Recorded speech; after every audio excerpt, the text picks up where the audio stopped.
Hello friends welcome back to Anu tutorial मु अनु आपण समस्त को पुणी थे आम चैनल को स्वागत जनाऊे। सो फ्रेंड्स आज वीडियो आम देखा अभिज्ञान शाकुंतलम वीडियो तो काली आम आरंभ करें।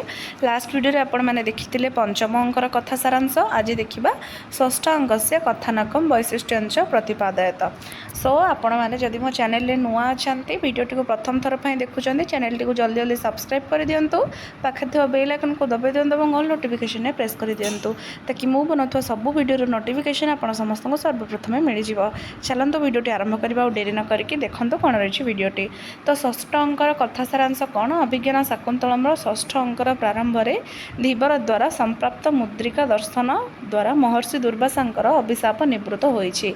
राजा दुष्यंत शकुंतला वियोग में मनरे क्लैब अनुभव करिसेंति। से विदूषकों को धरी स्व दुख दूर करने निमंते स्वनिर्मित शकुंतला चित्र देखि सेथिरे किछि परिवर्तन करिया पई इच्छा करिसेंति।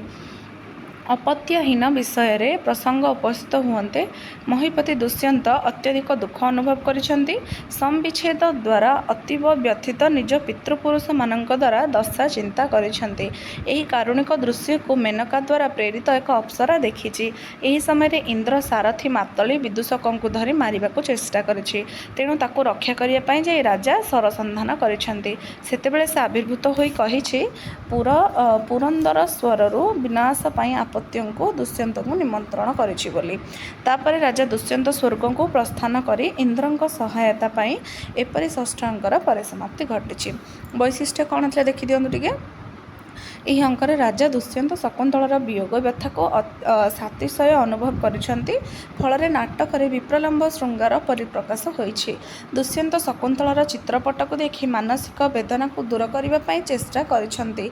जेतेबेले विदूषक कहिसेंति जे शकुंतला को केही जणे गगनचरे नहीं जाइछंति सेतेबेले दुष्यंत कहिसेंति वयस्य कह पवित्रतां तामन्यः परामुष्टि मुदत्सहतो इत्यादि एहीपरि कही दुष्यंत निज मनोवेदना प्रकाश करिवार समर्थ होइछंती। शकुंतला सहित दुष्यंतर पुनः मिलन हेब विदूषकर एही कथन रे दुष्यंत विश्वास करिछंती। माताली विदूषकंकर दृश्य रे महीपति दुष्यंतर कोप परिप्रकाशित होइछि। अज्ञान सानसरे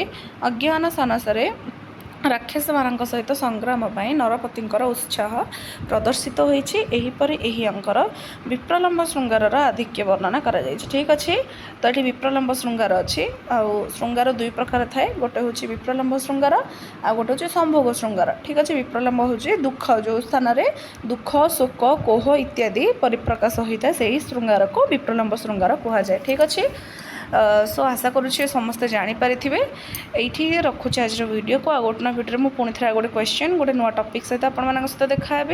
थैंक्स फॉर वाचिंग।